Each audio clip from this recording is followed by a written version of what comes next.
Sawasdee Krap, and good afternoon once again.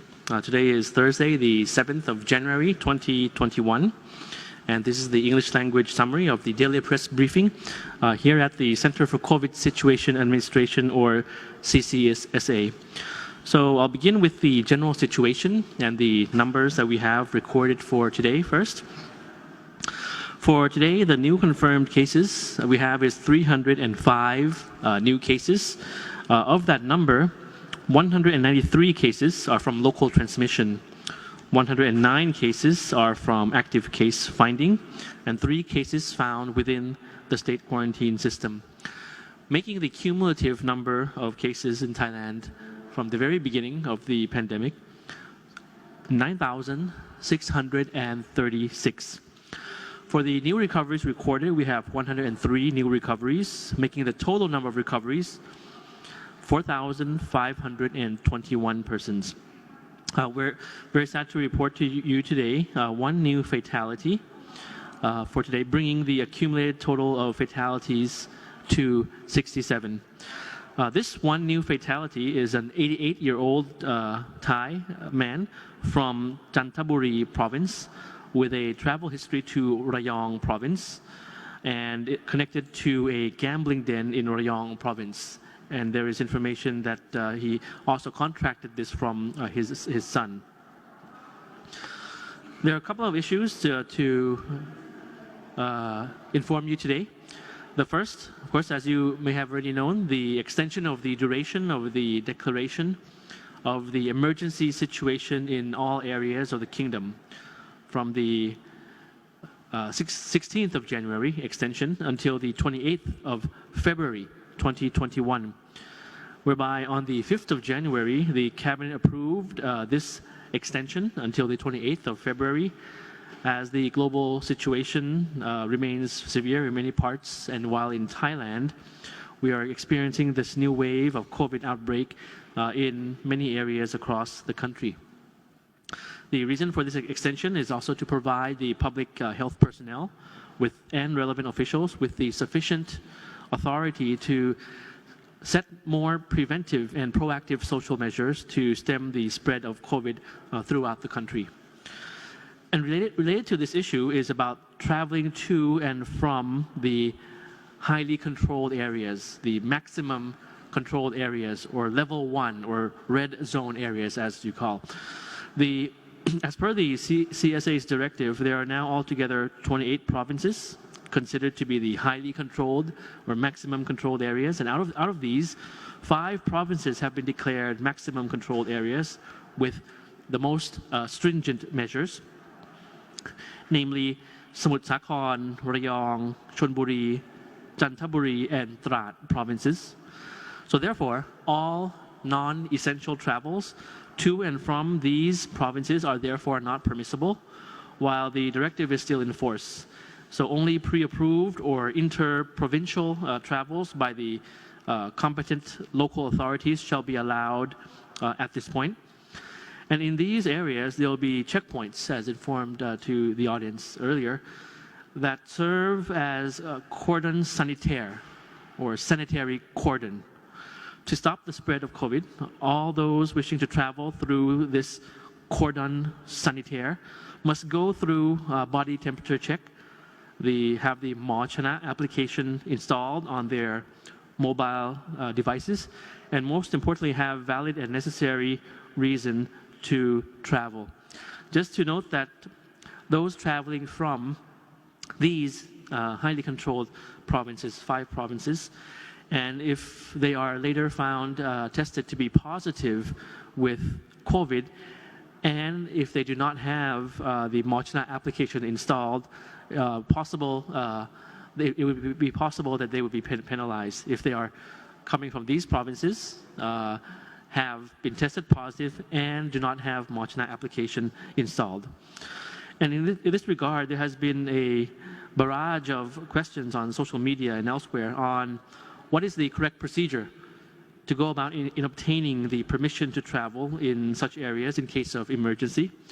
The procedure, in simple terms, is to seek permission at the district office with the competent local authority by submitting proper documentation such as your ID, the permission to travel, the permission to travel form duly filled out, and the document that shows an appropriate reason to travel in or out of the areas of the said provinces, such as for medical appointments, for important family businesses, and having official letters of permit seekers to conduct official business in the said areas and the like.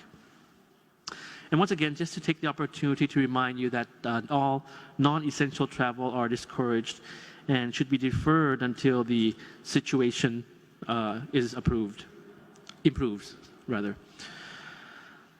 Another piece of information that we'd like to repeat, as we mentioned yesterday already, is about the travel restrictions imposed on people traveling to Thailand from the UK.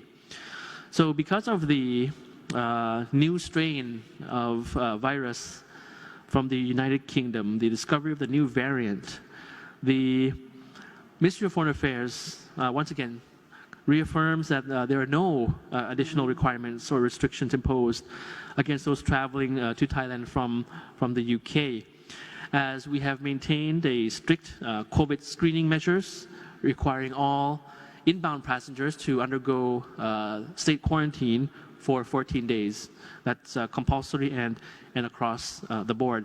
So with these stringent screening measures and the quarantine system, that is also added on to the more stringent, more rigid checking of documents, the authority to require additional documents from those traveling from the UK. So therefore, the embassies, in issuing the certificate of entry for those traveling from the UK, this means everybody traveling from the UK, they have the authority to request for additional documents. So with those measures in place already, we will not be imposing further restrictions against people traveling to Thailand from the UK. Of course, these restrictions are having no restrictions, having no such restrictions, are actually because of the system that we have in place already. It's not because, of course, of to satisfy any group from returning or facilitating any group in returning to Thailand, of course. And the Foreign Ministry advises all persons, Thai and foreign nationals, who wish to enter Thailand to follow further announcement by the Thai embassies and consulates in respective areas or countries, including in the UK as well, especially regarding these documents required for entering Thailand, if there are any new documents or changes in the screening procedure. Another point that I'd like to talk about is the Utapao Airport suspending all flights until the end of January. This is information that might be useful for the English language audience and travelers coming into Thailand. That yesterday, Utapao Airport announced that all flights are suspended into Utapao until the end of January, as the airport is situated in Rayong province, one of the 5 provinces designated as the highly controlled, maximum controlled provinces with the most stringent measures, where inter-provincial travel is also restricted.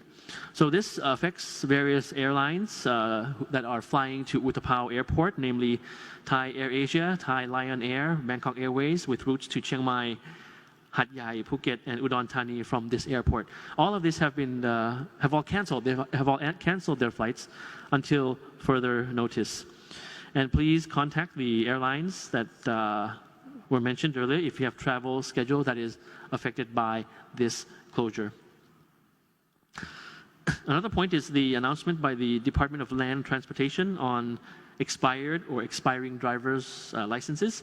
The Department of Land Transportation announced that the expired or expiring driving licenses can be used until the 31st of March 2021, after the department has suspended all services related to driving license and transport personnel licenses from the 4th of January 2021 onwards, as a measure to avoid large gathering and prevent disease transmission. This would be useful information for business owners in Thailand as well.